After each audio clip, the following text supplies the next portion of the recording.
Sinadya ng China ang marahas na pakikipag-engkwentro sa mga Pilipinong sundalo sa West Philippine Sea noong nakaraang Lunes ayon sa defense officials ng Pilipinas. Gayunpaman, sa kabila ng tensyon, nilinaw ni Pangulong Ferdinand Marcos Jr. na hindi magpapasimula ang Pilipinas ng anumang digmaan. Hindi aksidente ang pagsalakay ng mga tauhan ng China sa resupply mission ng Philippine Navy sa Ayungin Shoal noong June 17. Ito ang joint statement ni na Defense Secretary Gilberto Chodoro, Foreign Affairs Undersecretary Maria Teresa Lazaro at National Security Advisor Eduardo Año. Pagbaliktad ito sa naunang pahayag ni Executive Secretary Lucas Bersamin na isa lamang umanong misunderstanding ang nangyari.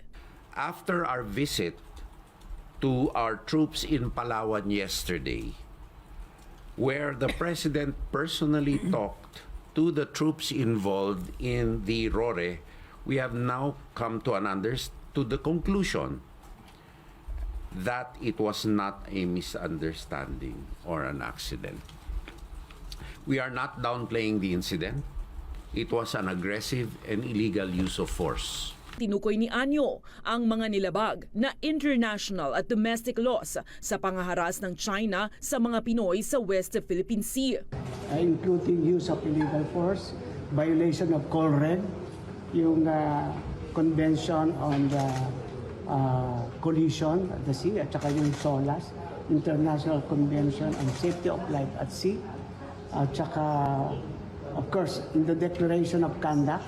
Pero nilinaw, hindi pa ito maituturing na armadong pag-atake na siyang basehan kung kailangan ng magpasaklolo sa Amerika sa ilalim ng Mutual Defense Treaty. Nitong weekend, personal na pinasalamatan ng Pangulong Bongbong Marcos Jr. ang mga tropa ng Pilipinas na naipit ng pagtulungan ng 8 Chinese vessels ang 2 Philippine Navy boats sa West Philippine Sea nung nakaraang Lunes.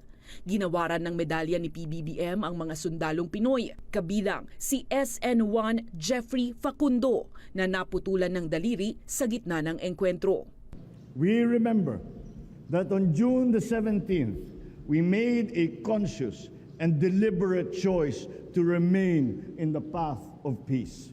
Sa huli, muling iginiit ng Defense Secretary na magpapatuloy ang rotation at resupply mission ng mga tropa ng gobyerno sa West Philippine Sea, kasabay ng patuloy na pagsusumikap ng Pilipinas sa pagkakaroon ng mapayapang solusyon sa lumalalim na tensyon. As pointed out by the President, and I quote, "We are not in the business to instigate wars. The Philippines is a responsible state. We will continue to exercise our freedoms and rights in support of our national interest in accordance with international law."